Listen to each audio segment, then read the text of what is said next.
За сайн байцгаана уу? Өнөөдрийн бичлэгээр хэдвүлээ хортой харилцаа, аюултай харилцаа, мөн энергийн вампирууд гэсэн зүйлсийн талаар үзэх нэ.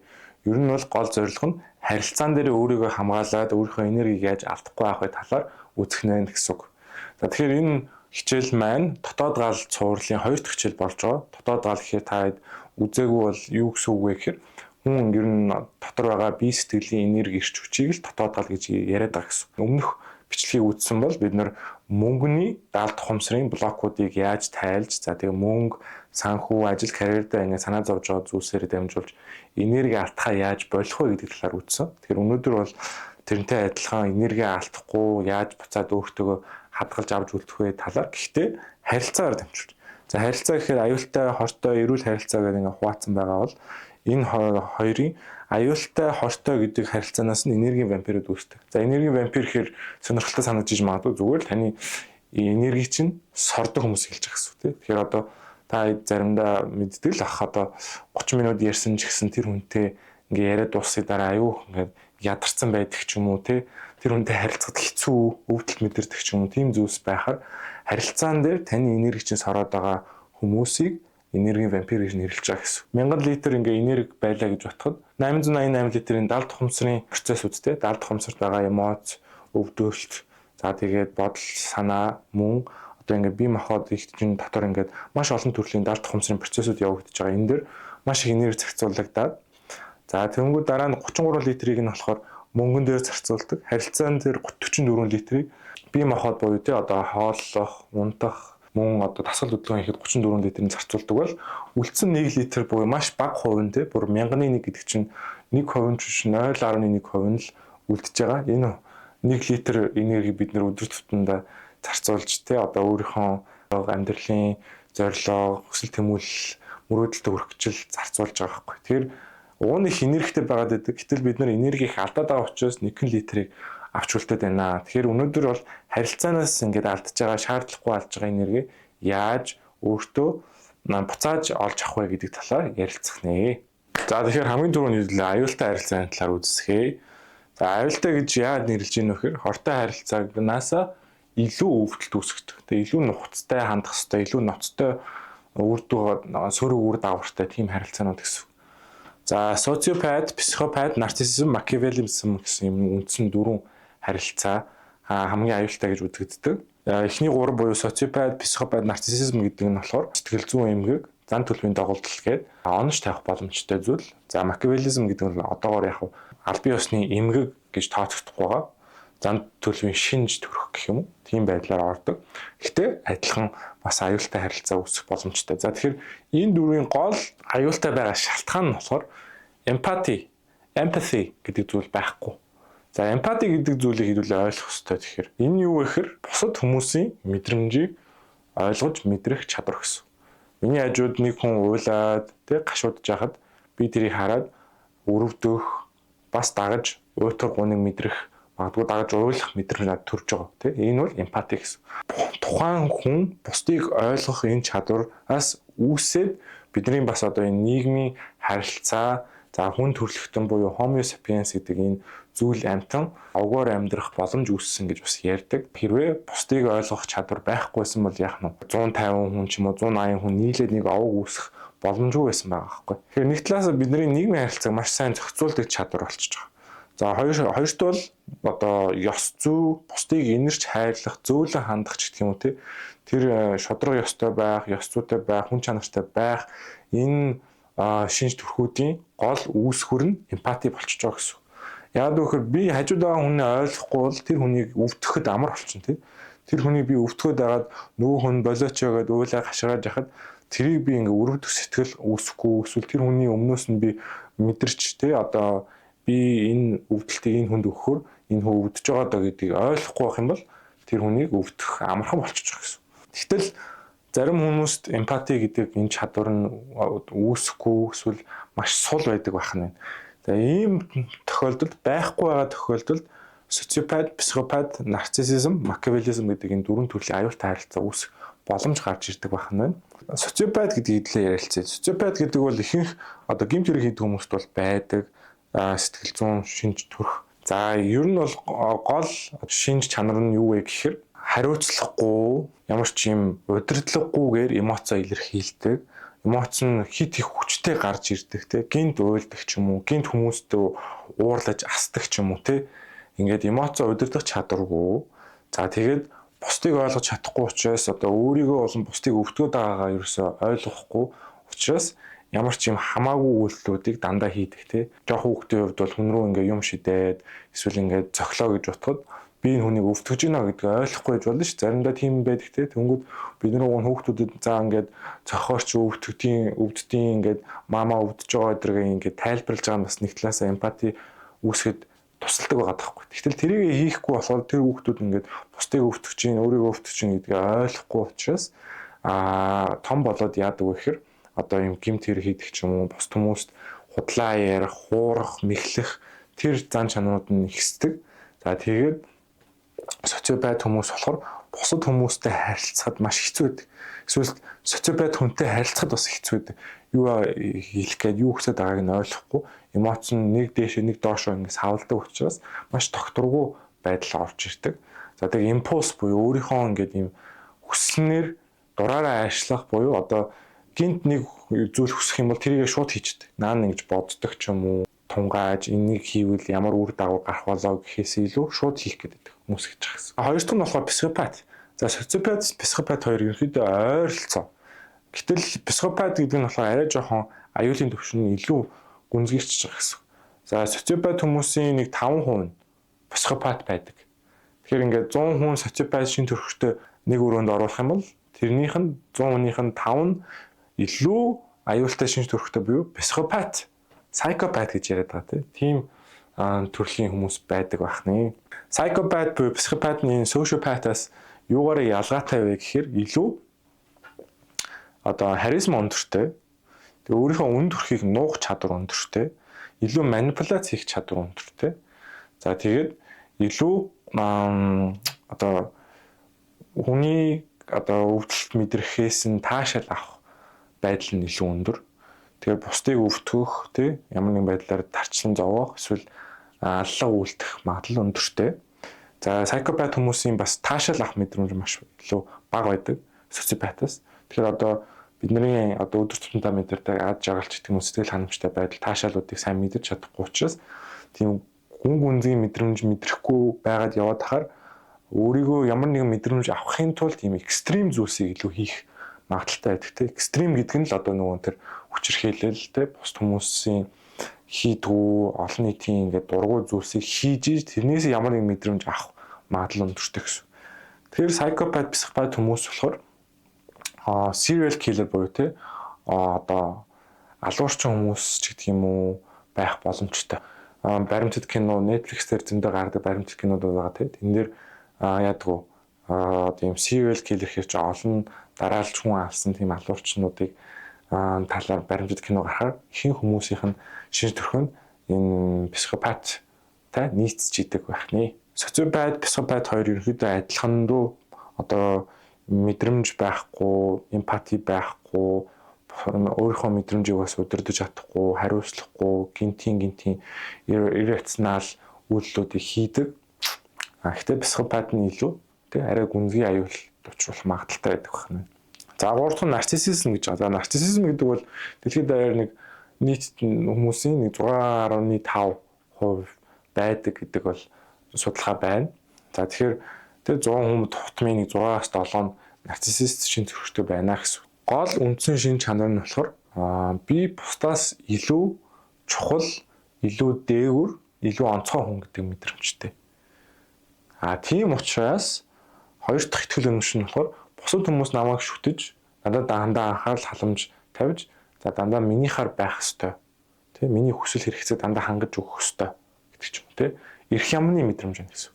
Тэгэхээр бусдаас дээгүр гэсэн итгэл үнэмшил би бусдаас илүү эрх ямтай, бусд хүмүүс миний хүсэл хэрэгцээг хангаж өгөх ёстой гэсэн итгэл үнэмшил. Ийм хоёр зүйлээс бүрдэж байгаа гэсэн.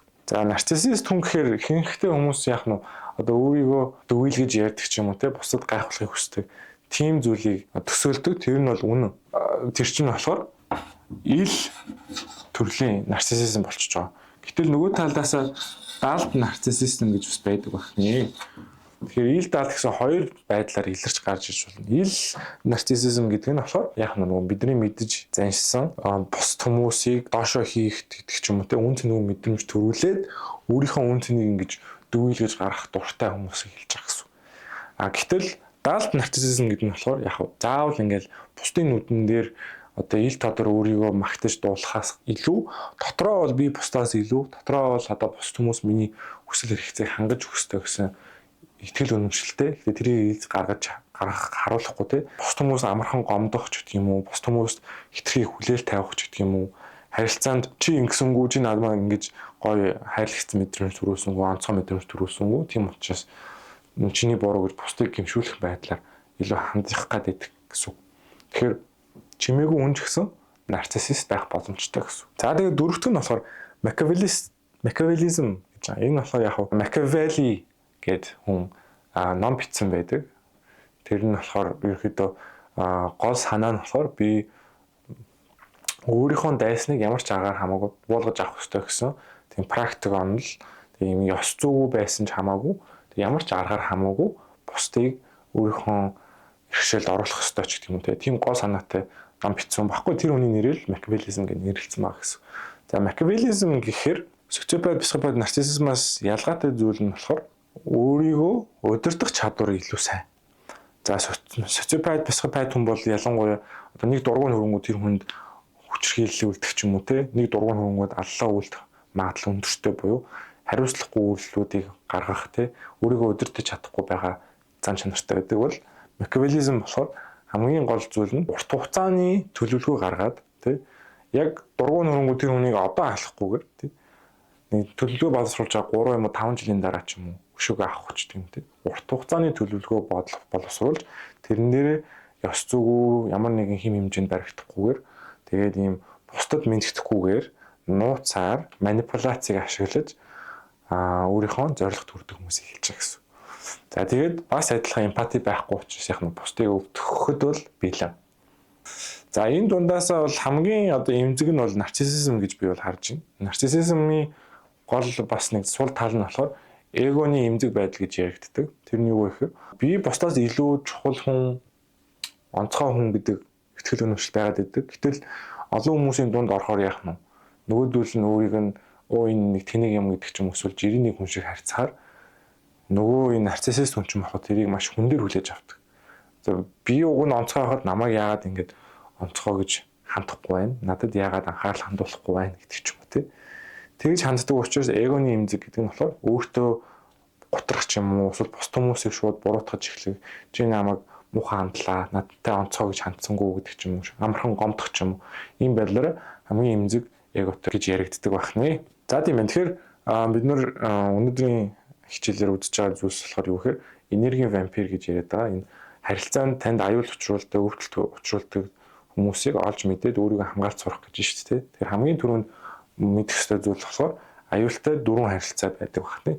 Энэ дөрвөн харилцаа нөгөө хүндээ маш их хохирол учруулах магадaltaй учраас мэдэх ёстой тий. Бид нэр одоо мөөг байлаа гэж бодоход хортой мөөг эрүүл идэж болох мөөг гэж ялгадаг шиг ямар харилцаа нь эрүүлийн, ямар харилцаа нь аюултай, хортой гэдгийг ялгаж сурах ёстой гэсэн.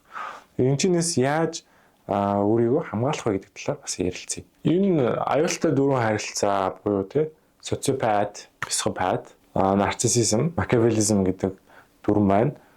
Энэ гурван зүйлээс үүсэж байгаа гэж эрдэмтэд бол харж байна. Генетик, сэтгэц, траума. Аль нэгээс нэг хэсэг илүү гурвынх нь ингээд холимог гурлаа нийлэхээр л иймэрхүү зан төлөвийн дооллыг үүсгэж байна. Энэ гихтэй. Генетик гэхээр одоо ээж аав ч юм уу социопат шинж төрхтэй байсан бол тэрнээс нь дагаад хүүхэд нь бас өвлж тийм шинж төрхийг авдаг. Тэнгүү сэтгэц гэхээр яах нь тухайн хүний одоо багаасаа үүсэж байгаа хөгжиж байгаа тэр тарих мэдрэлийн системийн хөгжил ямар нэгэн алдаа ч юм уу эсвэл гэмтэл ч юм уу авсан байж болно. Эсвэл буруугаар хөгжих ч юм уу байж болно шүү дээ. Яг биологийн төвшин дээр мэдрэлийн систем тарих заримдаа одоо буруу хөгжих ч юм уу тий өөр байдлаар хөгжих магадaltaй. Тэгээд траума гэдэг нь болохоор одоо тухайн хүн бие махбодын болон сэтгэлийн юм хүчрхийлэл өртөж исэн хүн өвдөлт шарахыг авч ирсэнтэй холбоотой байж болно тий. Тэгэхээр ингээд генетик сэтгэц хоёр дээр нь юм даалт байдлаар социопат шинж тэмдэг үүсэж хагаад драма буюу хин нэгэн зодуулах ч гэх юм уу те эсвэл бие сэтгэлийн хүчирхийлэлд автахаар тэр нь эмпати байхгүй, бусдыг үл тоох, өвтгөх тэр хүсэл эрмэлзэл те тэр зан төлөв нь илүү нэтгэвчж гарч ирсэн байх боломжтой гэсэн. Одоогийн байдлаар бол одоо психопат ч юм уу те социопат, энэ нарциссист хүмүүст яг ингээд 100% ажилтдаг те идэгрэх боломжтой тийм зүйл бол байхгүй. Ихэнх тохиолдолд яг хуу ялангуяа социопат, психопат хүмүүс бол тодорхой хэмжээний сэтгцийн юм уух боломжтой байдаг ч гэсэн 100% бол нөлөөлдөг. Тэгэхээр одоохоор идэх боломж бол байхгүй байна гэсэн. Нарциссизм дээр бол яг хуу ярилцах байдлаар ажилтдаг ч гэсэн бас 100% одоо эцрийг идгээчи гэдэг тийм одоо арга маш бага байдаг. Таны мэддэг хүмүүс социопат байж магадгүй байна, нарциссист байж магадгүй байна гэж бодох юм бол өөрийгөө яаж хамгаалах вэ гэдэг талаар ярив. Эхний хамгийн чухал одоо алхам бол таньж мэдэх байгаа. Таньж мэдэх гэдэг нь яах вэ? Тухайн хүн ийм шинж төрхийг үзүүлээд байна. За ийм аюултай харилцаа үүсгэх боломжтой хүн юм байна. За нарциссист байж магадгүй байна, макиавеллист байж магадгүй байна гэх юм үү те. Тийм байдлаар нь таньж мэдэх маш чухал. Тэгэхээр таньж мэдэхгүй байгаа учраас бид нэр ерөөдөө хин нэгний харилцаанд хохирохч болох ч юм уу те тэр хүний иргэшээлд орох гэдэг бол тэр өөрийгөө хамгаалах хамгийн том зэвсэг бол бус хүмүүсийн харилцаанд гаргаж байгаа зан үйлдэлийг сайн ажиглаж таньж мэдж явах хэрэгтэй.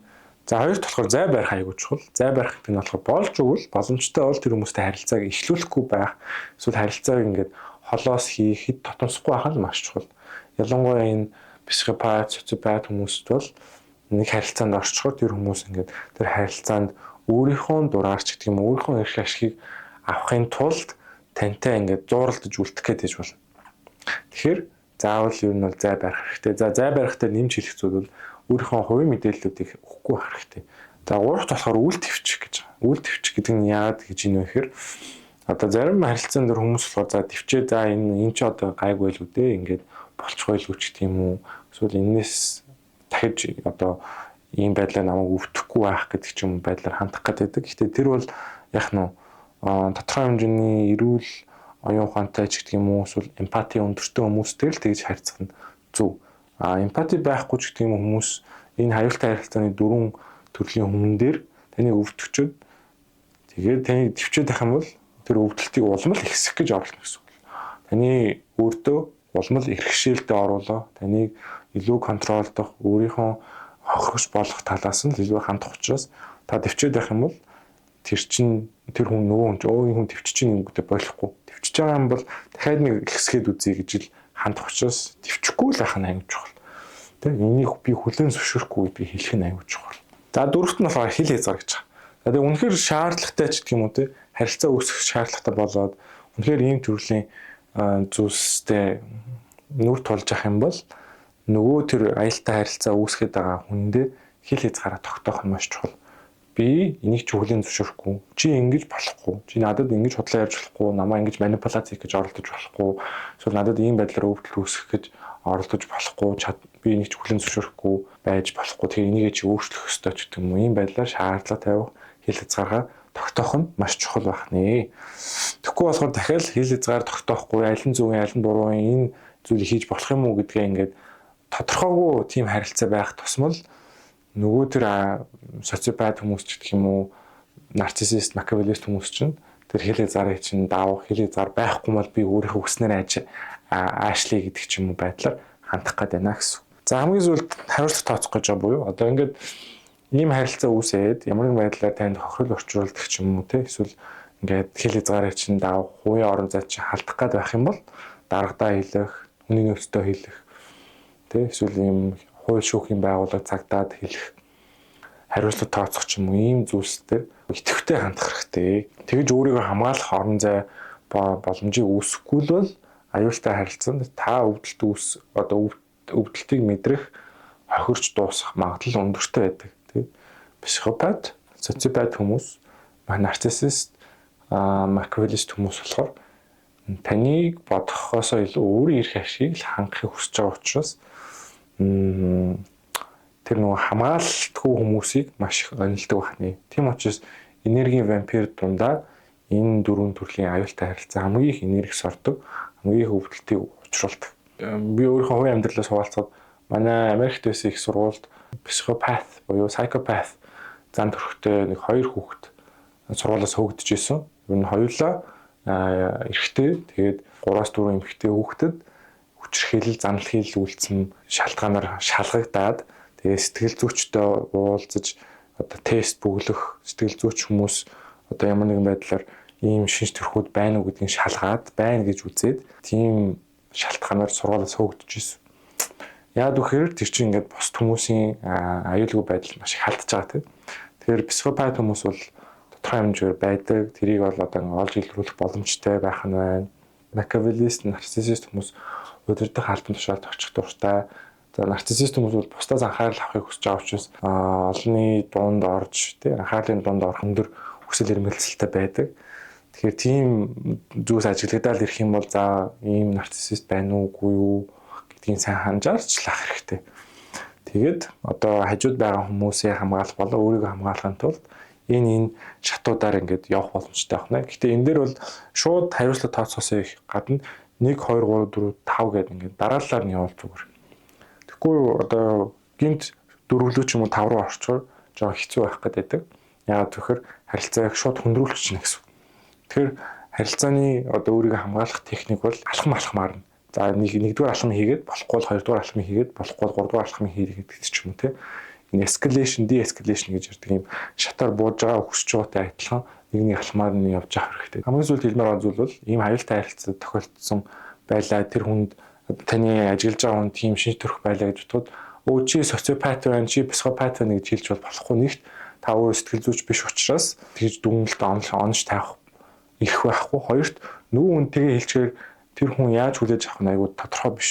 Өөрийг нь психопат гэж үзлээ, үнэхээр үнэн байлаа гэж бодоход намайг мэдчихлээ гэж бодоод танд улам зөөцөх ямар нэгэн байдлаар танд одоо аюул учруулах төлөвлөгөө зохиож болж байна. Тийм учраас мэдсэн байгаа гэдгийг хэлэхгүй чи ийм штэ, чи нарциссист, чи психопат штэ гэж хэлэх нь бол харилцаа улам аюултай ч юм уу замраагүй болох байх гэж бодож байна. Тийм учраас заавал нөгөө хүндээ хэлэх шаардлага байхгүйгээр энэ алхмуудаа аваад иж болно гэсэн.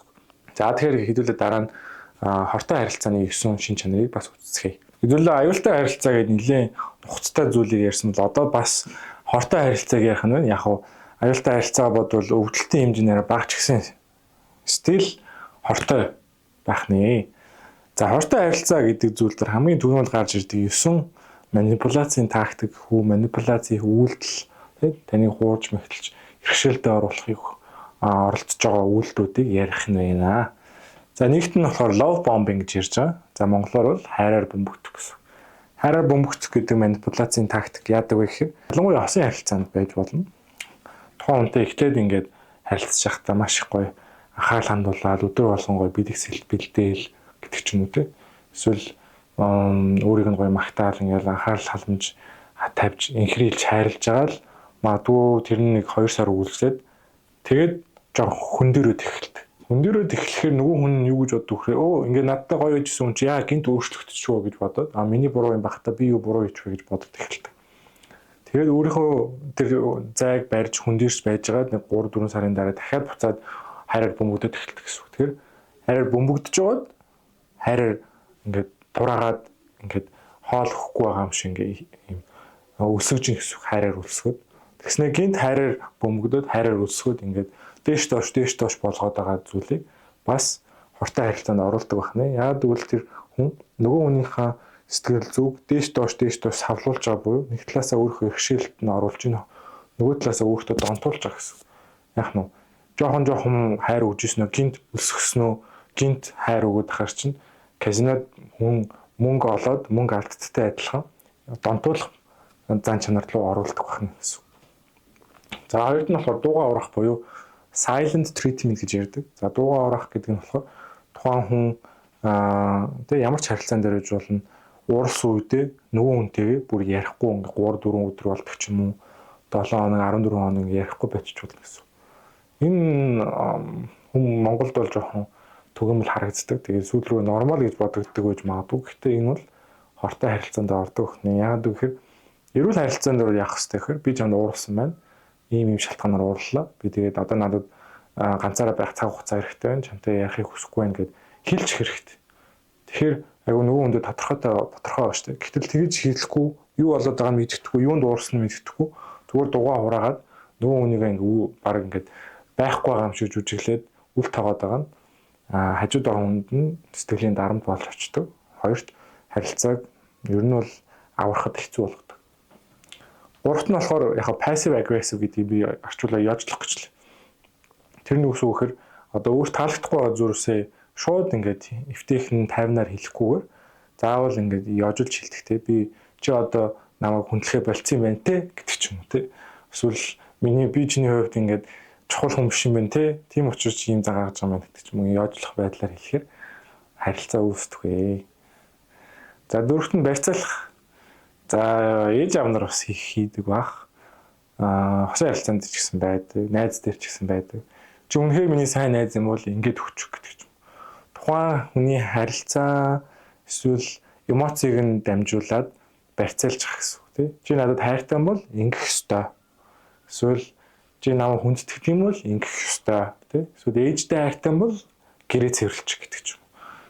Энд чинь бас л нэг талаасаа тухайн хүнийг мэхэндээ оруулаад иргэшээлтэд оруулж байгаа нэг арга учраас хортой харилцаанд орж байгаа гэсэн. Тэгээд тухайн хүн яг нөгөө хүн өөрөө хүсэж байгаа байж тэр хүн туслахгүйгээр би энэ хүнд ингээ хайртай учраас туслах хэрэгтэй юм байна гэж бодоод туслахад яг үнэндээ зүгээр л хүний иргэшээлд орсон үйлдэл хийж байгаа гэсэн. Тавдах нь gaslight гэж байгаа. За энийг бол монголоор орчуулаад хэрэггүй байх гэж бодож байна. За та хэд бас сонсон байж магадгүй. Ер нь бол тухайн хүнийг бодит байдлаа ингээд эргэлзэхт нь үрж байгаа гэсэн. Одоо жишээ нь би өвчтөр тэ гэрээ цэвэрлсэн гэд бодцсон гэртээ ирсэн чинь манай одоо хосын партнер ч юм уу тэ манай гэрийг ингээд нураачаад чи яа гэрээ цэвэрлээгүй ингээд надад хэлж болно тэ. Түнгүүд би өвчтөр гэрээ цэвэрлэн штэ цэвэрсэн штэ гэж хэлэнгүүт үгүй чи цэвэрлээгүй байсан ингээд намайг ингээд мэлзээд тэгээ би өөрийнхөө дурсамж тэ ой санамжтай итгэхээ болчих болно гэсэн. Би цэвэрлээгүй бах та гэдэг ч юм уу тэ. Ялангуяа хосын харилцаанд их гардаг л яригддаг зүйл л тэ. Тэгэхээр одоо би нэг юм болцсон байна. Эсвэл миний бодит бодол ийм зүйл штэ гэж бодож байгааг нь хажуудаага хүн үгүй чи тэгээгүй. Чи буруу бодоод тэ. Чи төсөөлж байна. Чи болоогүй зүйлийг ингээд худлаагаасаа яриад байна ч гэдэг юм. Ийм байдлаар ингээд намайг гэдэг юм тэр хүнийг өөрийгөө эргэлзүүлэхэд нь хүргэдэг байж бол тэрийг gaslight гэж байгаа юм. За 6-ах нь гимшүүлэх гэхээр жишээ нь бол одоо чи би ингээд ажил дээрээ ингээд алдаа гаргацсан байлаа гэж бодъё л та. Гэтэл манай дараа чи ингээд хамт олонныхоо төлөө ерөөсөө ямар ч сэтгэл гаргадаггүй учраас чи энэ дээр алдаа гаргалаа гэдэг ч. Тэр ингээд би гимшиж эхлэв. Би нэрнгэсэн ингээд хамт олонныхоо төлөө ингээд юм бодож сэтгэлээсээ хамт ууч гаргацсан бах та гимшдэг. Гимшиж эхлэхээр яах нь өөрийнхөө ингээд тэр бурууг цайруулахын тулд нөгөө хүнийхээ дуртай зүйлсийг хийж эхэлж байгаа гэсэн. Тэгэхээр одоо дарагдаа тий би хамт олондоо сайн байгаа сэтгэлээр ханддаг гэдгээ батлахын тулд өөрийгөө золиослох үйлдэлүүдийг хийж эхэлж болно гэсэн. Тэгэхээр худлаа зүйл дээр нэгж гимшүүлэх байдлаар бас иргэшээлтэй аргандаа оруулж болно гэсэн. За 7-р нь мөнхийн шүүмж гэж байна. За хийсэн болгоны чинь шүүмшүүд байх юм бол ер нь бол манипуляц гэсэн үг ээ. Яг тэгвэл дахиад би бүх зүйлийн хариуг нь мэдж байгаа. Тэгээ чи миний ингээ шүүмжин ингэж багтаж миний сэтгэлд хүрэхгүй учраас чи хангалтгүй байна гэдэг мэдрэмжийг төрүүлдэг. Тэгээд нөгөө хүн хангалтгүй гэдэг мэдрэмж авчаараа бас л нөгөө хүнийхээ хэрэгшээлд нь ороод өөрийгөө хангалттай гэдгийг батлах гал яваад байна гэсэн. Тэгээ одоо найз нөхөд чинь ч юм уу хийсэн болгоны чинь шүүмжлээл доромжлол чи сууг байна, муу байна гэдэр гэж байгаа бол ер нь л эрүүл бас харилцаа, хортой харилцаа үүсчихнэ гэсэн. За 8 болохоор захирах гэхээр одоо ингээд хоёр хүн харилцаанд орлоо гэж бодоход эрх мэдлийн түвшин ер нь тэнцүү байх тусам л эрүүл харилцаа үүсдэг. Буюу эрх мэдэл гэдэг чинь юу гэсэн үг юм? Өөрийнхөө шийдвэрийг гаргаад өөрөө үйлдэл хийх чадвар гэсэн. Гэтэл би нэг юм хийх гэсэн чинь хажуу талын хүн маань чи ингэж болохгүй. Чи яг энийг ийм байх ёстой гэдэг дандаа захирсан тийм захирангүй мэдрэмжээр хандаад ах юм бол бас хортой харилцаа болдог. Яагаад гэвэл хүн өөрийнхөө хувийн эрх чөлөөг эдэлж чадахгүй болчихж байгаа гэсэн. За хамгийн сүүлд 9 нь болохоор тусгаарлах гэж. Энэ болохоор бас нэлээд анзаарахад хэцүү байж магадгүй. Гэхдээ их болдог зүйл. Ер нь тухайн хүнийг хэрэгшээлдээ оруулахын тулд хайртай хүмүүсээс нь, өөрийг дэмждэг хүмүүсээс нь, эсвэл ухаантай, мэрэгэн хүмүүсээс нь ингээд зайгийг бариулаад тусгаарлаа зөвхөн өөр дөрөө хамааралтай байх Тэр бол хамгийн их хэрэгшээлд оруулдаг. Тэгэхээр одоо усан харилцаанд хин нэг нь одоо нөгөө партнераа тий ээж аавтай ингээл түнжин муутай болгох, таны ээж чинь намаа ингэсэн, танаа аав чинь чамаа ингэ дандаа шүмжилдэг ч гэх юм уу тий. Тэг ингээ ээж аавсаа хол байх. Эсвэл найзууд чинь чамайг ерөөсөө дэмждэггүй гэдэг ч юм уу тий. Тийм байдлаар нь толгойг нь угааж байгаа найз нөхнөөсөө харилцаа таслах. За тэгээ ажлын хамт олон чинь ийм мууштай гэж бас судлаа ярьж байгаад ч гэх юм уу итгүүлж байгаа. Тэгээ ажлаасаа гарах. Тэгээд ерөөсөө гэртээ суудаг гэрээсээ гардгүй хүн болох юм бол надаас хамааралтай болчихж байгаа. Тийм учраас би нөгөө энийг яасан ч болно гэсэн тийм хамааралтай үүсгээд хэрэгшээлд оруулж байгааг тусгаарлах гэж байгаа гэсэн. Тэгээ юм тусгаарлагдсан хүн бол яг нөгөө хүнийг ая талын засчил амьдрахгүй бол би одоо аюулд өртөх юм байна. Тийм учраас би энэ хүний их мэдлэлд орох ёстой гэдэг байдлаар хандах гэдэг. Тэр ийм хортой харилцааны төрлүүд байдаг бахны. Тэгээд ажлын байр, гэр бүлийн харилцаатай одоо ээж аав, дүү, ах, эгчтэйгээ харилцаа, хүүхдтэйгээ харилцаа, хосын харилцаа, найз нөхөд таних хүмүүс дээр бүх зүйл дээр нь үүсч болно. Тий. Тэгвэл одоо жишээ нь мөнхийн шүүмж бол ээж ааваас авдаг байсан мөртлөө өөр харилцаанд гарч ирэхгүй болно шүү дээ. Гэтэл найз нөхөдтэй болохоор дандаа барьцаалах харилцаа гарч ирдэг гэж бол тий. Харилцаа болгонд өөр манипуляц, хортой харилцааны төрлүүд үүсэх боломжтой гэсэн. За тэгэхээр өнөөдөр бид нар юу үзсэн бэ гэхээр харилцаан дээр ингээд зарцуулагдаад байгаа 44 литр нь ерөөсөө дандаа юм энерги вампир гэж яриад байгаа. Энерги сордог, эрчүүл сордог харилцаануудаас одоо энерги алдаж байна гэдгийг ярих гэдэг нь гэсэн. Тэгэхээр түрүүний ярьсан дөрвөн төрлийн аюултай харилцаа тий. Социопат, психопат, нарциссизм, макиавелизм гэдэг ийм дөрвөн төрлийн аюултай харилцаа байна. За тэгээд дараа нь үтсэн 9 төрлийн хортой харилцаа тий. Одоо хайраар бөмбөгдөх, тусгаарлах, барьцаалах гэх мэт ингээд 9 төрлийн хортой харилцаа. Тэгэхээр нийт яг 13 төрлийн ийм аюултай хортой харилцаанууд бүгдээрээ нийлээд энерги вампир болчихно гэсэн. Ийм хүмүүс одоо ажлын байрч гэх юм уу, эргэн тойронд байдаг. Тэг та хэд мэдчихэл байгаа хажууд нь байхаар тухгүй тэр хүнтэй 30 минут ярьсны дараа маш их тийм таагүй юм хүн мэдрэмж авсан байдаг. Тийм хүмүүс бол байгаа. Тэгэхээр энерги вампирээс өөрийгөө хамгаалахын тулд ер нь нэг 5 шинж төрхийг сайн анзаарч явах хэрэгтэй. За хамгийн дөрөнд копи хийх, чамайг копи хийх буюу чиний зан чанарыг чинь жоохон хуулбарлах гэдэг байж бол. Яагаад вэ гэхээр энэ хортой харилцаа үүсгэж байгаа, аюултай харилцаа үүсгэж байгаа. За ялангуяа тэр социопат, психопат, нарциссист, за тэр макиавелист хүмүүс болохоор юм дотоод хүннээ ерөөсөө мэддэггүй байхгүй. Би яг хэн бэ гэдгийг мэддэггүй. Тэгэд өөрийнх нь тэр эго нь айгүй эмзэг гэдэг. Тэр мэдрэмжтэйгээ холбогдож чадахгүй, дотоод сэтгэлээ, дотоод ертөнцөө мэдэрч чадахгүй учраас бусад хүмүүсийг ер нь хуулбарлаж чамтай очиод нэг хүний зантай, өөр хүн дээр очиод өөр нэг хүний зантай ингээд хувирч шилждэг буюу юм тэр хүн ийм хүндээгээ тодорхойлох боломжгүй, жанжин шугамгүй, ноён нуруугүй. Тэгээд ер нь бол чиний ингээд хажууд байхдаа яг чамаа ингээд дуурайж хаацдаг ч юм уу, чамтай ингээд адилхан болох гэдэг ч юм уу, тийм байж болдог. Тэгэхээр ер нь 90 тойрны хүмүүс чинь жоохон хуулбарлах, зан төрхий чинь хуулбарлал, тэг эсвэл гинт ингээд зан төрх нь өөрчлөгдөв тэр хүн найдаж болохгүй юм шиг санагдах юм бол энергийн вампир гэж магадгүй байна гэд бодчих хэрэгтэй. Тэгээ сайн шалгаад цаашаа энэ хүн мөн үгүй гэдгийг сайн тунгаан бодох шаардлагатай гэсэн. За хоёрт нь болохоор эмоцгүй нүр. За нүрэн дээр ер нь эмоц сайн ингэж үзүүлж чадахгүй байгаа хүмүүс эмпати муутай байдаг гэсэн. Эсвэл ингэ гаргаж байгаа эмоц нь жоохон механиктэй юм натуралны гоё органикаараа байгалаараа үүсэж байгаа эмоц биш. Жоохон хүчилж гарч ирж байгаа юм шиг тийм мэдрэмжүүд байж болно. Тэ? Уйлахтаа ингээд жоохон хүчилж уйлж байгаа ч юм уу. Чамтай ингээд өөрийнхөө хувийн амьдралын уйтгартай зүйлсийг ярьж байгаа мөртлөө ямар ч тийм уйтгар гуныг мэдэрж байгаа мэдрэмж байхгүй. Тэ? Царайны хувирлгүй байх тусам эмпати байхгүй байж болно. Тэгэхээр нүүрэн эмоцгүй байх тусам жоохон сэжиглэж эхлэх хэрэгтэй гэсэн.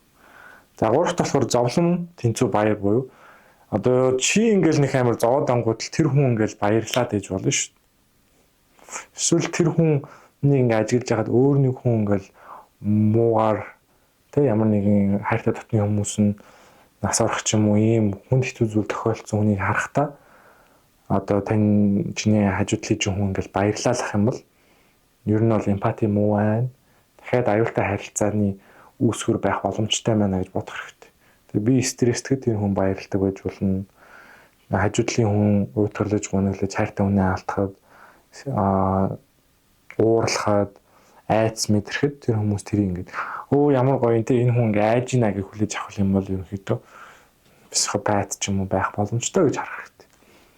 Дөрөвт харилцаанд ер нь эрх мэдлийг ер нь жоохон өөртөө аваад те чамд ингээд ямар ч эрх мэдэл өгөхгүй ч гэх юм уу чамд ямар нэгэн байдлаар эрх мэдлийг чинь өөрийгөө удирдах байдлыг чинь ингээ хязгаарлах гээд өөр дээрээ ер нь иргэшээлт оруулаад чамааг өөр дээр чинь хамааралтай болгох гээд байгаа хүн бол энерги вампир байх боломжтой. Эрх мэдлийн тэнцвэргүй байдал үүсэж байгаа үед л тэр харилцааг сайн ажиглаж явах хэрэгтэй. За тэгээ хамгийн сүүлд нь болохоор өөртөө тасах.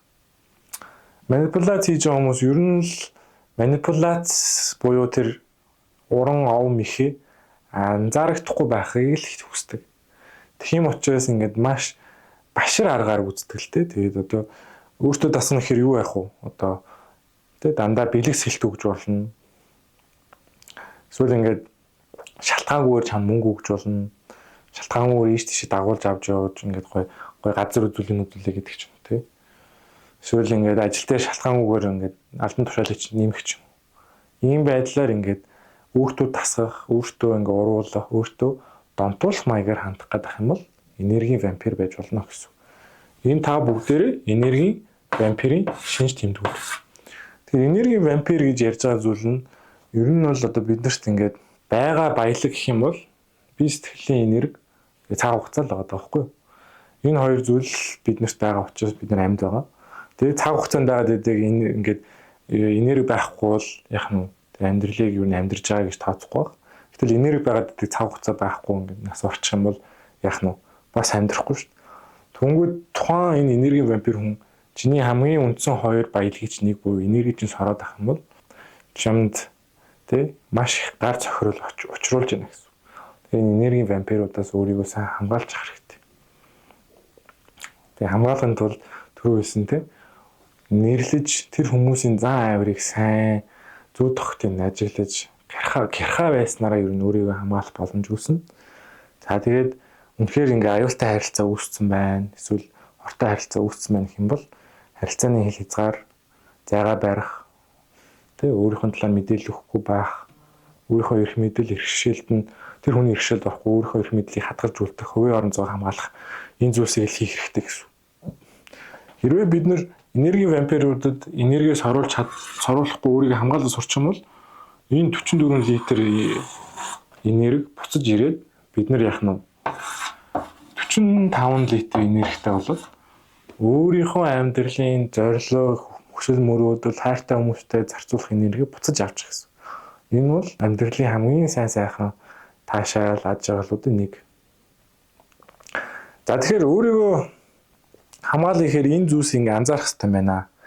За нөгөө талаас яах хэрэгтэй вэ гэхээр эрүүл харилцааны чадваруудыг бид нэр сураагүй байж болно.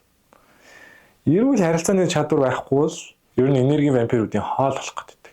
Тэгэхээр энэ бичлэгийн дараагийн хэсэгт нь эрүүл харилцааны чадваруудыг яаж өөртөө суулгах вэ? Эрүүл харилцааны чадвар байхгүй хүмүүс яг яаж харагддаг вэ гэдэг талаар ярилцъя. За энергийн вампируудаас хамгаална гэж ярихаар эрүүл харилцааны чадварыг заавал ярих хэрэгтэй болчиход байгаа. Яагаад вэ гэхээр энергийн вампирууд хамгийн их атаклдаг, довтолдог, халддаг хүмүүс нь болохоор эрүүл харилцааны чадваргүй хүмүүс байна. Эрүүл харилцаа гэж юугаач мэдэхгүй өөрийгөө хайрлах хэрэгтэй гэдгийг ойлгохгүй байгаа ийм эмзэг хамгаалтгүй хүмүүсийг хамгийн түрүүнд онилж хохирчоо болгох дуртай байдаг. Тийм учраас хэдүүлээ өөрийгөө хамгаалахын тулд бас энэ эрүүл харилцааны чадвар гэдэг суур ойлголтыг ярихгүй болохгүй байна. За тэгэхээр эрүүл харилцааны чадвар гэхээр ийм дөрвөн төрлийн чадвар л байгаа. За илэрхийлэх гэдэг нь болохоор яах нь би ийм зүйл хүсэж байна, би ийм зүйл мэдэрч байна, ингэж бодож байна гэж хэлж байгаа гэсэн. Зөрчилдөг гэхээр заавал нэг амар хэрүүл маргаан зодон гэсэн үг бол биш. Зүгээр л хүнтэй зөрчилт гэдэг чинь би ийм үзэл бодолтой байна, чи ийм үзэл бодолтой байна.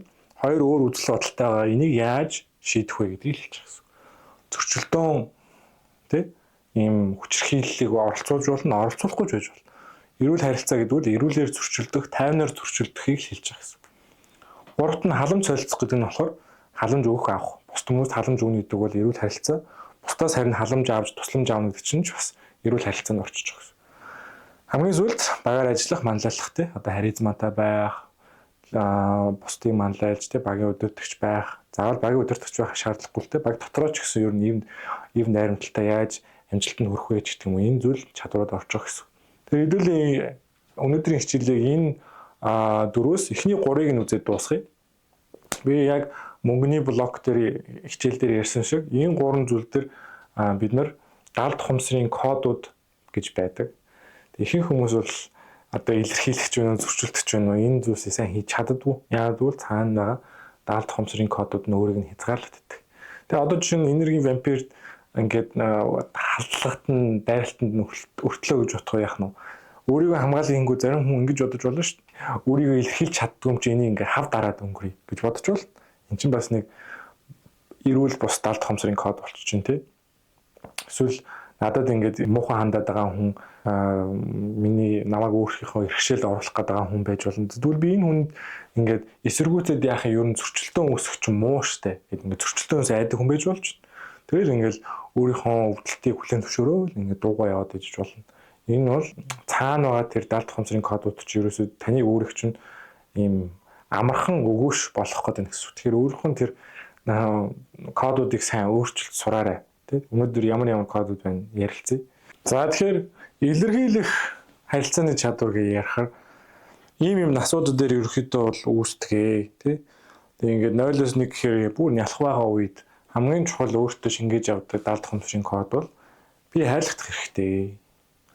Тэгэхээр ээж аав эргэн тойрны хүмүүсээс ингээ халамж хайр аваад ирэхээр хүүхдүүд тэр үед ингээ логик бодол байхгүй ч гэсэн биеэрээ мэдрэмжээрээ далд хумсартаа би хайрлах хэрэгтэй юм байна. Би хайрлагдсан юм байна. Үн цэнтэй юм байна. Ээж аав маань ингээ намайг хайрлаж байгаа учраас би хайрлах хэрэгтэй юм гэдэг мэдрэмж ийм кодыг авдаг. За тэр код байхгүй бол ер нь харилцааны чадварт суух аюу хэцүү байдаг. Яагаад гэвэл би хайрлах ирэхгүй би үн цэнэ үү гэдэг мэдэрчээр хүүхдүүд өөрийгөө золиослох, бус хүмүүсийн иргэшээлд орох тэр магадлал нь өндөрсөх гэдэг байхгүй. Тэр өөрийгөө хамгаалж сурах, харилцааны чадвартай байхын тулд хамгийн түрүүний суур итгэл өнөмшил бол хайрлах хэрэгтэй гэдэг итгэл өнөмшил. Би үн цэнтэй. За хоёрт нь болохоор яах нь 9-3 наснд ерөнхийдөө нэг эмоц хүсэл хэрэгцээгээ илэрхийлж сурдаг хүүхдүүд би ингэмээр байна. Надад ийм хэрэгтэй байна. Эсвэл би ингэж мэдэрч байна тий. Бүр амар ингээл хүчтэй би нарийн эмоцоо ярихгүй ч гэсэн тий. Нэг ууралж байгаа эсвэл гуниглж байгаа ингээд уйлах байдлаа, хашгирах байдлаа, дуугаа өндөрсөх байдлаар илэрхийлж сурж байгаа. Заавал нэг амар би одоо ууртай байна гэл ингээд логикоор ингээд тайлбарлаж ирэхгүй ч гэсэн өөрийнхөө эмоцыг бол илэрхийлж байгаа. Мөн хүсэл хэрэгцээг илэрхийлж байгаа. Тэгэхээр энэ насанд яах нь тухайн хүүхдийн ингээд эмоцийн ч юм уу тэр хүсэл хэрэгцээг нь сайн сонсохгүй, яриулахгүй байх юм бол тухайн хүүхэд том болоод тий би ийм зүйл хүсэж юм гэдгийг ярьж чадахгүй, энэ зүйл надад хэрэгтэй байна гэдгээ ч ярьж чадахгүй, хүсэл хэрэгцээг илэрхийлэх боломжгүй тийм жоон хаагдмал болох гэдэг. За 3-6 наснд бол үйл явдал буюу за миний амьдралд ийм боллоо. Энэчнээс нь би ийм зүйл ойлголоо ч гэх юм уу. Эсвэл ийм зүйл хийсэн чинь энэ зүйл ингээд үр дүнд гарчлаа тий. Одоо би шалгалтандаа сайн бэлдсэн учраас шалгалтандаа сайн оноо авлаа гэдэг ч юм уу. Эсвэл би олон дахин давтсан учраас дугуйнд сурлаач гэдэг юм. Энэ үйл явдлаа сайн ярьж эхэлт. Тэгээ үйл явдлыг бас яриулахгүй байж болно та хүүхдийг. Өнөөдөр юу болсон, сургууль дээр чи юу болсон гэдгийг яриулахгүй тэгэл өдөр баахан ажилдаа яваад ээж аав нь хүүхд нь одоо цэцэрлэгтээ яваад 3-6 наснд тий. Тэгээ очиод юу болсноо ярихгүй болохоор ингээл тэр үйл явдлаа ярих чадвар нь байхгүй болчих гэсэн. Тэгэхээр одоо жишээ нь энергийн вампирийн халдлаганд өртлөө гэж бодоход яах нь би ийм зүйл хийсэн чинь энэ хүн ингээд хариу үйлдэл үзүүлээд би инглээ гэдэг ингээ өөрийгөө илэрхийлж чадахгүй ингээд дуугаа болчих гээд иж болно. 6-12 наснд бол үзэл бодол зоригтой. Би энэ одоо амьдралын мэнд зорилго би эсвэл сургууль дээрээ ийм спортын секцэнд хичээлмээр байна гэж зорилгоо хүүхдүүд хэлж болно те. Эсвэл үзэл бодол те. Энэ зүйл буруу юм болов. Эсвэл өнөөдөр багш надад ийм зүйл хийсэн чинь би санал нийлэхгүй байна гэдэг ч юм уу те. Ингээ үзэл бодлоо илэрхийлэх чадвар нь энэ насанд болдог. Хамгийн сүүлд 12-18 буюу өсвөр наснд одоо хийсвэр тий шудраг ёс хийсвэр ёс зүй эн чин буруу эн чин зөв тий тийм ёс зүйн юм хим хэмжээнүүдийг илэрхийлж сурдаг. За хийсвэр санаанууд буюу тий одоо капитализм мэдрийн талаар ярьж болно. За тэгээд мэдээж өсвөр наснд бас болзоонд явах ч гэдэг юм уу эсрэг үүсэндээ татагдах байдал нэгсдэг учраас тэр үед нөгөө эсрэг үүснээ татах тэр чадварууд айгуу чухал. Би чи надад таалагдчихээн эсвэл би чамд сэтгэлтэй болж байгаа гэдэг энэ чадварууд маш чухал байдаг бахны. Тэр ийм дараалалаар үүсдэг илэрхийлэх чадвар байна гэсэн.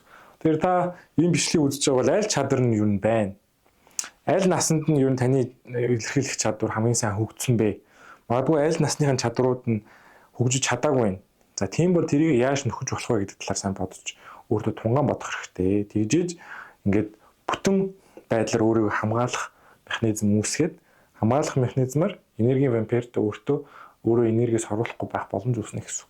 Хоёрт болохоор зөрчилдөх чадвар. За энэ бол ер нь бол энергийн вампируудаас өөрийгөө хамгаалахын тулд хамгийн чухал чадвар. Яг бол зөрчилтөө үүсгэх гэдэг чинь нэг талаас өөрийгөө хамгаална гэсэн үг. Тэ? Одоо нөгөө хүн дайралт хийлээ, энерги чинь сорохгүй байлаа гэж байхад би соруулахгүй гэж зөрчилдөх нь айгүй чухал байхгүй. Гэтэл зөрчилдөх гэхээр биднийг хойш нь татчихдаг ийм далд хомсрын кодууд байна л да. Хамгийн дөрөв нь одоо хэрүүл зодон тий. Зөрчилтөө үүснэ гэдэг бол заавал хэрүүл зодон үүсгэх нэгс айц байж болно. Бага багт нь ээж аав дандаа хэрэлддэг зодтолдог байх юм бол зөрчилтөө хин нэгэн хоорондоо санал нийлэхгүй байх нь шууд ийм хэрүүл зодон эсвэл шийтгэл өвдөлт үүсгдэг байна. Тэгээ тэнцэнээс найж болно шүү дээ. Ингээ ээж аавтайгаа ч юм уу үг зөрлөө, санал бодол зөрлөө гэж бодоход тэрийг нь тайлбарлаж ойлгуулах эсвэл ингээ зөрчилдөөд окей хоёр өөр өнцгөр харах нь окей зүгээр зүйлээ гэдгийг ойлгуулахгүйгээр ээж аав нь тухайн өнгөтийг шийдэгдэг, өвдөгдөг эсвэл хэрүүл зодон хоорондоо хийдэг байсан бол ер нь бол том болоод яд вэхээр хэрүүл зодон хиймээргүй, шийтгэл өвдөлт амсмааргүй. Тийм учраас би зөрчилдөө үүсгэмээргүй байна гэд бусад хүмүүсээс зөрчилдөхөөс маш их айдаг. Тийм учраас одоо аятал засагч ч юм уу эсвэл дандаа зайгаа барьдаг ч юм уу тий ерөөсөө харилцаанд ингээд өөрийгөө хамгаалах эсвэл дотносох чадваргүй болох гэж болно. За эсвэл би зөрчилдөхөөр тий нөгөө хүндээ тэр садаа болох магадгүй тий тийм гэж хэлэх ёстой. Буюу одоо би өөрөө хүсэг байсан гэсэн тийм гэж хэлэх ёстой. А хэрвээ үгүйгээ хэлчих юм бол нөгөө хүндээ тэр садаа болно. Тийм учраас би муу хүн болмааргүй байна. Гэт гимшлэр дамжуулж зөрчилдөө цогтож болно тийм. Хэрвээ би үгүйгээд өөрийнхөө санааг яг байгаар нь хэлчих юм бол нөгөө хүнийгээ гомдоно. Тийм учраас би зөрчилдөхгүй ингээл сайхан тэр хүнийхээ аясаар байя гэдэг байдалтай байж болно. За нөгөө талаас хав дарах. За гэр дотор ингээд ер нь зөрчилдөөн ч юм уу ямар нэгэн зүйл ингээд яригдах хэрэгтэй байдаг гэж болно шүү дээ. Гэтэл тэр талаар юусе ярдггүй тийм гэр бүлийн соёлтой хүмүүс байна. Тэ одоо хин нэг нь өвдлөө, санхүүгийн асуудал орлоо ч гэх юм уу. Тэрийг хүүхдүүдтэйгээ ярих хэрэгтэй ч юм уу. Ямар нэгэн асуудлыг ингээд ярихгүй ерөөс дандаа хав дартах тий. Энэ талаар ерөөс ярих болохгүй муу зүйл гэл ерөөсөө ингээд тоохгүй орхио явчихдаг байсан бол том болоод тэр хүн бас л өөрт нь ямар нэгэн байдлаар муугаар хандаад байгаа, эрх ашигт нь хандаад байгаа хүндээ зөрчилдөөн үүсгэж асуудлыг ингээд хүлээн зөвшөөрөхгүй дандаа үүсгэж хав дарж ярих болно. За хайруу гэдэг нь болохоор юу вэ гэхээр хүмүүс бас хэл хязгаараа тавихаас айх гэдэг. Яг тэгвэл их хүмүүс өө чи харилцаанд надад ингээ хэл хязгаар тавьж уул чи надад хайруу гэсэн үг гэж бодох гэдэг. Үгүй ээ. Уг нь бол хэл хязгаараа тавьж гинэ гэдэг чинь чамайг хүндэлж гин өргөж хүндэлж гин гэсэн үг. Тэгээд харилцаа улам сайжруулъя гэж бодож байгаа гэсэн үг. Гэтэл хүмүүс яг хайруу учраас чи надад ингээ туслахгүй байна гэж бодож болно шүү дээ. Гэтэл яг үүндээ шөнийн 2 цагт залгаад чи туслаа гэдэг юм гот нь би чадахгүй нь боломжгүй нэг хэлэхээр хэл хязгаараа тавьж байгаа нь зүг байхгүй. Гэтэл тэрийг яах нь хайргүй гэж бодоод байдаг учраас хүмүүс зөрчилдөхөөс айжиж болно. Тэгээд харилцаа нөх гэж байгаа. Зөрчилтөө үүсчихээр шууд харилцаа нуурна гэсэн айцтай хүмүүс байдаг.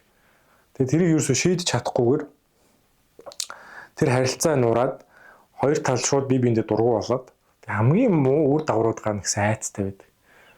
Тэгэхээр зөрчилтөө гэдэг бол ингээд шат шатаар явагддаг тийм. Эхлээд одоо хүн шууд л ингээд додолцохгүй ямар ч үг хэлээрээ тийм шийдэл олъё, харилцаж ярилцъя. Ингээд шат шатаар явах хэрэгтэй байх боломжтой зүйл төр хүмүүс энэ нуурчиж магадгүй ийм цаасан Хүзрүү барьсан гэр учраас нэг хүзрийг нь хөдөлгчгүй юм бол нуурч магадгүй учраас би ерөөсө зөрчилтөө үүсгэж болохгүй гэл ингээд дотроо төвчээл амьдраад ээж бол. За тэгээд төрүүлж буулт хийх гэж байгаа тийм хүмүүс ер нь төрүүлж буулт хийж болохгүй ч гэдэг юм уу жоохон бардан зангаар хандах гэж болно. Гэтэ зөрчилтөө гэдэг бол буулт хийх ерөөсө хамаагүй байхгүй зүгээр л тэр хүн энэ зөрчилтөө буюу одоо энэ харилцаан дээр надад энэ зүйл болохгүй байна, таагүй байна, өвдөлттэй байна. Энийг яаж ярилцах вэ? Яаж шийдэл олох вэ гэх нөгөө хүнтэйгээ ярилцал хамгийн чухал байхгүй. Тэрнээс төрүүлж би чамтай ярилцъя гэж ингээд гараа сунгахснараа би ингээд буулт хийгээд сул дорой харагдаж байна гэсэн үг бол биш. Тэгэхээр иймэрхүү далд хомсны нэг юм эсэргүүцэл сөрөг кодууд байгаа учраас хүмүүс зөрчилдөөнөөс зүхдэг. Зөрчилдөөнөөс зүхж байгаа хүн энерги хамгаалж чадахгүй. Энерги саруулсаар л гэсэн. За хамгийн сүүлд халамж солилцох гэдэг бас айгүй чухал харилцааны чадвар байна. За энэ дээр маш товчхон ярив. Ер нь бол халамж солилцох буюу одоо бусдаас халамж авах гэхээр хүмүүс энэ бол амиа хичээсэн зүйл. Би ерөөсө халамж авч болохгүй, тусламж авч болохгүй гэж бодох гэж болно. Эсвэл халамж тусламж авлаа гэж тэгвэл би сул дараа болчихно гэж бодох гэж болно. Тэгэхээр энерги вампир хүмүүс болохоор яадаг вэ гэхээр өөрийгөө илэрхийлэхдээ муу хүмүүсийг онилдог. Зөрчилдөөнөөс зүхдэг хүмүүсийг онилдог. Гуравт болохоор өөртөө халамж тусламж авч чаддаг хүмүүсийг онилдог. Яагаад гэвэл хамгийн эмзэг хүмүүс чинь тийм байхгүй. Өөртөө халамж тусламж авч чадахгүй буюу надад хэцүү байна, надад ийм зүйл хэрэгтэй байна. Надад ингэж туслаач гэж хэлж чадахгүй учраас хин нэгний иргэшээлд орчхороо тэр хүмүүсийн гарах замгүй болчих гэж байна. Одоо байгууллага дээр ч вэ нүү, хосын харилцаан дээр ч вэ нүү юм хортой харилцаанд орчлоо гэж бодоход тэрнээсээ гарч чадахгүй ингээл ганцаараа даван туулах хэрэгтэй байвал гүрийгээд байх юм бол энэ сул дорой ямаа хичээсэн гэдэг юм код бол бас болсон байх боломжтой тий. Халамж авъя, тусламж авъя, өөртөө дэмжлэг авъя гэхээр дотроосоо ийм блоктэй, эсэргүүцэлтэй хүмүүс чинь яах нь тэр зовлон дээр ингээл байгаа л энэ гэсэн. Ерөөс гарах боломж байхгүй тий. Тэгэхээр бусдаас тусламж авах гэхээр би амиа хичээсэн болчих гээд байна болохгүй дээ гэж бодох юм бол энерги вампирийн өгөөш болж болно. Эсвэл сул дорой тий би тусламж авах гэж чинь сул дорой шүү дээ. Одоо ялангуяа эрэгтэй хүмүүс бол тусламж гуйж чаддгүй гол шалтгаан бол яах нь би тусламж авчих юм бол өөрийгөө бие дааж чадахгүй сул дорой арчаагүй нэгэн болно гэж бодохороо хүнээс тусламж авахгүй тэгэл ганцаараа зүтгээд идэг. Гэтэл яг энэ зорилготой хүрэхгүй бус хүмүүсийн өгөөш болох гэдэг. За гуравт болохоор бодлоо уншуулах дуртай хүмүүс гэж байна. Тэрний үгс үгээр би ингээл нэг өөртөө хэрэгтэй байгаа зүйлийг хэлэхгүй байж ш тэ бус хүмүүс намайг ингээд шууд хараад ойлгоол миний дотоод бодлыг уншаал надад хэрэгтэй зүйл өгөх хэрэгтэй гэдэг зүйл. Тийм бас сэтгэл үнэмшил дотоод сэтгэлийн код байна. За надад бас байдаг байсан. Тэ одоо би хүнд хэлэхгүй ажиж энэ хүн намайг ингээд хараад өрөвдөд туслах хэрэгтэй байхад яг туслахгүй байна гэд. Гэтэл яг бодит байдал дээр би тэр хүнээс тусламж гуйгаагүй л байсан байхгүй. Тэгэхээр хүн болгон бус хүмүүсийг хараад амьдралд нь юу болж болохгүй байна гэдгийг хэлж чадахгүй шүү дээ. Тийм учраас бусад хүмүүст өөрийнхөө дотор байгаа, хэрэгтэй байгаа, хэцүү байгаа зүйлсийг сайн гаргаж хэлээд боломжтой тусламж авах хэрэгтэй. За тэгээд золиос гэж бас байна. Бус хүмүүст туслахын тулд би заавал өөрийгөө золиослох хэрэгтэй гэдэг юм асрагчийн дүр тоглох гэж болно тий. Өөрөөр хэлбэл би ингээд өөрийгөө золиосоод нөгөө хүнийхээ амьдралыг сайжруулчих юм бол би мундаг хүн болно, би халамж өгөх ёстой гэж бодож болно шүү дээ. Гэтэл яг тийм халамж өгөх дуртай, өөрийгөө золиослох дуртай хүмүүсийг энерги вампирууд сонгож аваад энергийг сорох гэж оролддог. Тэгэхээр өөрийгөө золиослох дуртай хүн байх тусмаа энерги вампирт энерги соруулна гэсэн үг. Тэгэхээр золиослохгүйгээр туслах боломжтой. Эсвэл харилцаан заавал өөрийгөө золиослож орох шаардлагагүй гэдгийг сайн ойлгох хэрэгтэй шүү дээ. За тэгэхээр хэдүүлээ хичээлээ ер нь дуусгах чинь тэгэхээр сайхан базаад дуусгая. За өнөөдөр хэдүүлээ аюултай харилцаа дөрвөн ширхгийг үзлээ, тий? Социопат, психопат, нарциссизм, макиавелизм. За тэгээд 9 төрлийн хортой харилцаа үзсэн. Нийт 13 төрлийн аюултай хортой харилцаа байдаг бахнэ. Энерги вампир буюу энэ харилцаануудаас өөрийгөө хамгаалахын тулд эрүүл харилцааны чадваруудыг сурах, байлгах, өөртөө ингээд оруулсан байх ёстой. Тэрний үгс үг гэхээр бид нэр 0-25 нас, ер нь 0-18 насны хооронд үндсэн эрүүл харилцааны чадваруудыг сурдаг. Тэр нь илэрхийлэх, зөрчилдөх, халамж солилцох. За тэгээд дөрөвт нь бол яг багаар ажиллах, манлайлах гэж байгаа. Тэгээд дөрвөөс илүү эхний гурав нь хамгийн чухал. Өнөөдөр хэдүүлээ үтсэндээ илэрхийлэхтэй холбоотой далд хомсрын блокууд байна. зөрчилдөгтэй холбоотой даалт хумцрын блокууд, халамж солилцохтой холбоотой даалт хумцрын блокууд. Тэгэхээр энергийн вампирууд буюу одоо таны энерги чинь сорохыг хүсэж байгаа тэр муу санаатай харилцааны хүмүүс яах нь вэ? Өөрийгөө илэрхийлж чаддаг хүмүүсийг, зөрчилдөхөөс айдаг хүмүүсийг, эсвэл халамж авахаас айдаг хүмүүсийг л онилж энергийн сорж байгаа. Яагаад гэвэл тэр хүмүүс л хамгийн эмзэг бай, тий? Хамгийн энергийн сорохт нь амархан учраас. Тэгэхээр өөрийгөө хамгаалахын тулд энэ эрүүл харилцааны чадруудаа маш сайн нөхөж сурж явах хэрэгтэй. Тэгээд бид нар яах нь дотоод гал гэж яриад байгаа энэ зүйл бол одоо таны дотор байдаг бие сэтгэлийн тий хүч чадал, энерги, эрч хүч цаашлаад химэр лундаа сүлдийг чинь л ярьж байгаа гэсэн. Тэгэхээр энэ дотоод гал гэдгээс одоо харилцаанд 44 мянган литрээс 44 литрийг нь харилцаанд алддаг гэж ярьжсэн тий. Тэгтэл бид нар өөрийнхөө харилцааны чадварыг сайжруулад даалт хумцрын блокуудад тайлчих юм бол яах нь энергийн вампирууд ерөөсөө өгөөш болохгүй зүгээр л өөрийнхөө харилцаануудыг маш гоё эрүүлэр ад жаргалтай тайвнаар ингэж зохицлоож явж явах боломжтой болчих шүү. Тэгэхээр өөрийн чинь ингээд өөртөө зарцуулах, урагшаагаа алхах, тэгээ өөрийнхөө хувь заяа болон амьдралынхаа гоё замналыг бүтээх тэр энерги чинь буцаад өөртөө чинь ирнэ гэсэн. Тэгэхээр энэ дотоод гал гэдэг зүйлээр ер нь бол өөрийнхөө энерги, эрч хүчийг л буцааж авах тэр гол санааг яриад байгаа гэсэн. Бид нэр одоо гигамөр дээр дотоод гал гэдэг юм бүлгийн сургалт бол бас хийж байгаа. Энэ бол урт хугацаанд хийх зорилготой тий. 1 сар хийгээд 1 сар амраад 1 сар хийгээд 1 сар амраад явж байгаа. Тэгэхээр сая 9 сарын сургалт болоод дууссан. Одоо 11 сарын 13-наас 12 сарын 18-нд бас нэг сургалт эхэлж байгаа. Тэгэхээр та сонирхож байгаа хүмүүс бол заавал бүртгүүлээрэй тий. Өөрийнхөө тэр эрч хүчийг буцааж аваад гоё өглөө болгон юм тогтвортой, хүчтэй, энергитэй босож сэрж өдрийгөө өнгөрүүлэхийг хүсэж байгаа тийм хүмүүст л зориулсан тийм сургалт гэсэн. Тэгээд энэ өнөөдрийн хичээлийг үзсэн баярлалаа. Ер нь бол иймэрхүү хичээлүүдийг нэг сардаа ч юм уу 2 сардаа нэг видеонуудыг хий гэж бодож байна. Тэрнээс илүү олон давтамжтай бол арай амжихгүй юм шиг санагдсан. Миний босод өөр төслүүд дээр зөндөө ажиллаж байгаа учраас. Гэхдээ ямар ч байсан subscribe дараад ингээд үзэж байгаа хүмүүстээ бүгдээрэнд нь баярлж байгаа. Сардаа нэг удаа ч юм уу оруулах учраас та subscribe дарчих юм бол дараагийн бичлэгүүдийг алдахгүйгээр үзэх боломжтой болж байна гэсэн. За тэгээд өнөөдрийг оройг сайхан өнгөрүүлээрэй. Хамтдаа бичлэг хичээлээ үзсэн баярлалаа.